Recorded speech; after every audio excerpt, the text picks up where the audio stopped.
ምንም መቆጣጠር አልቻለም። በቃ ደውዬ ሊያነሱልኝ አልቻሉም። ባለቤቷ ለአንድ ደቂቃ ነው ያወራኝ። መቋቋም አቅቶት ለአንድ ደቂቃ ነው ያወራኝ። ኢና ሊላሂ ወኢና ኢለይሂ ራጅኡን የሀዘን መግለጫ ተሰጥቷል። የታዋቂዋ ቲክቶከር የሀና እናት ወይዘሮ ደንባጭ ሰርቆባ በቤታቸው ህይወታቸውን አልፎ መገኘታቸው ተገልጿል። በሶሻል ሚዲያው መነጋገሪያ የሆነው የሀና እናት መሞታቸው ግማሹ ማህበረሰብ ህይወታቸው አልፏል፣ ግማሹ አላለፈም የሚለው ውዝግቡን ያው ለማጣራት ያክል የሀዘን መግለጫ ሞቷል። እውነት ነው የሀና እናት ከዚህ ዓለም በሞት ተለይተዋል። ለቤተሰቦቹ መጽናናትን እንመኛለን። እንዲሁም የሀዘን መግለጫው በዋሽንግተን ዲሲ እና ሜሪላንድ አካባቢ የሚኖሩ ኢትዮጵያኖች ዘንድ ትልቅ ሀዘንና ድንጋጤ የፈጠረ አሰቃቂም ዜና ተሰምቷል። ታዋቂዋ ቲክቶከር ባለሙያ የሀና እናት ወይዘሮ ደንባጭ ሰርቆባ ልብ በሚሰብር ሁኔታ በቤታቸው ውስጥ ህይወታቸው አልፈው መገኘታቸው ተነግሯል። ብዙዎቻችሁ የተለያየ አይነት ስያሜ እየተሰጠ ይገኛል። በተለያየ ምክንያት እንደሞቱም ሰው ከቤተሰብ ወይም ደግሞ ከፖሊስ አጣርቶ መረጃውን ሳያወጣ ብዙ ሰው በራሱ የተለያየ መረጃ እያወጣ እየተነገረ ነው ያለው። ያ ግን ውሸት ነው። አሁን ላይ በፖሊስ ያለውን ነገር ምርመራ እየተጣራ ይገኛል። እንደ ቤተሰብ መረጃ ወይዘሮ ደንባጭ ህይወታቸው ከማለፉ በፊት የነበራቸው ምሽት ለሚመጣው ታላቁ የመስቀል በዓል ቤተሰቦቻቸውን ለማስደሰት ቅቤ ሲያነጥሩና የቤታቸውን ድባብ በበዓል ጠረን ሲያውዱ አድረው እንደነበረ ነው የተሰማው። ነገር ግን በነጋታው ጠዋት በሳቸው ዘንድ ህፃናት ልጆቻቸው የሚያስጠግኑ ወላጆችን ስልክ ሲደውሉ ምላሽ ባለመግኘታቸው ተጨንቀው ለልጆቻቸው ሀና ደውሎላታል።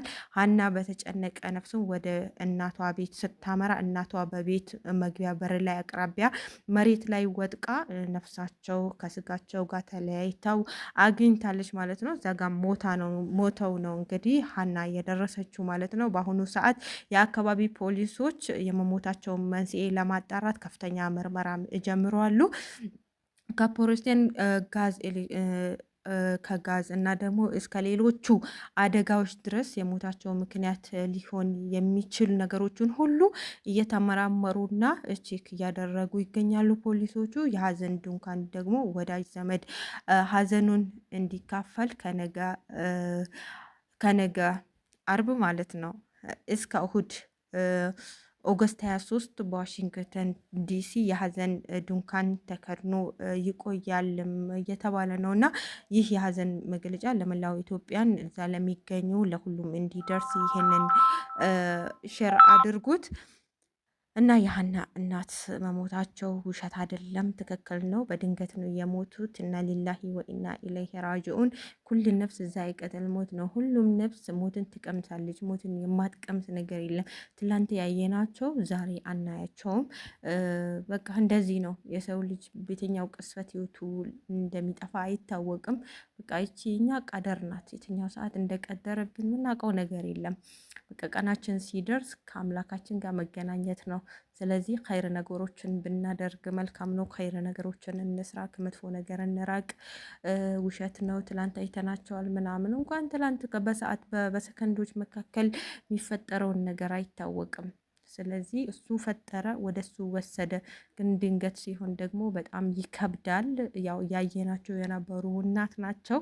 እንግዲህ ፈጣሪ ለቤተሰቦቻቸው መጽናናትን፣ ለወዳጅ ዘመዶች፣ ለመላው ኢትዮጵያን ለሚወዳቸው በጣም ለሚያከብራቸው ሕዝብ መጽናናትን እመኛለሁኝ እና ያ ውሸት ነው ለምትሉ ትክክለኛ መረጃ ነው።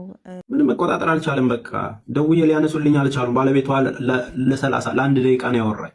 መቋቋም አቅቶት ለአንድ ደቂቃ ነው ያወራኝ። ከአቅም በላይ ሆኖ እንዴት ልቻለው ይሄንን ሀዘን? የሁሉም እናት ናቸው አይደለም? እዛ ውስጥ በምናየው እኛ እንኳን ከውጭ የምናያቸው ምንሳሳላቸው እናት ናቸው። እንዴት ትቋቋሙ?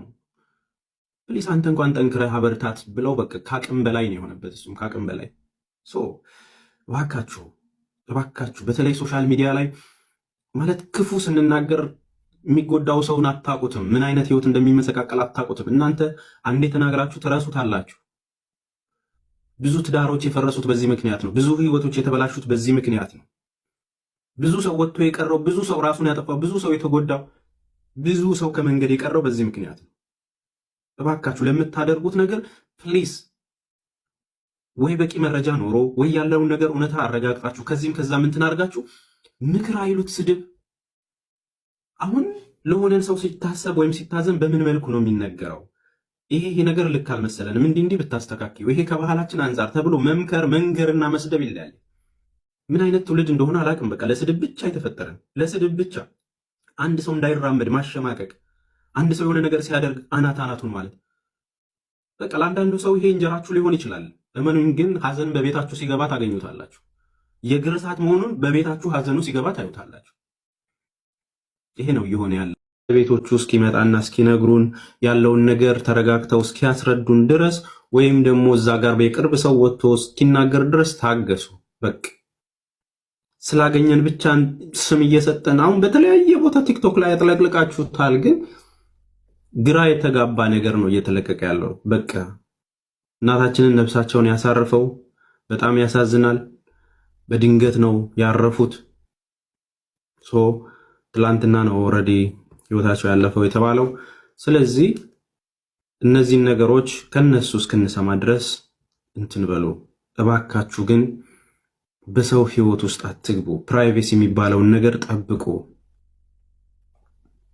ይሄ ነው ምንም የተባለ ነገር የለም። ጋዝ ፈንድቶ ቡታጋዝ ፈንድቶ እንትን ብሎ ምናምን አይደለም። ከነሱ ጠብቁ። እኔ ደውዬ ሊያወራኝ ለ1 ደቂቃ ነው። አው እውነት ነው ተስፍሽ ከአቅም በላይ ሆኖብኛል። እኔ ማበርታት ነው የጀመርኩት ባለቤቷን። ምክንያቱን መናገር ያለባቸው እነሱ ናቸው። የተፈጠረውን ነገር ዝም ብላችሁ በሐሰት በማይሆን መንገድ አትሂዱ። አሁንም በቃ ስም አትስጡት። ኦልሬዲ ህይወታቸው አልፏል። እስኪናገሩ ድረስ ጠብቁ። እስኪረጋጉ ድረስ ጠብቁ።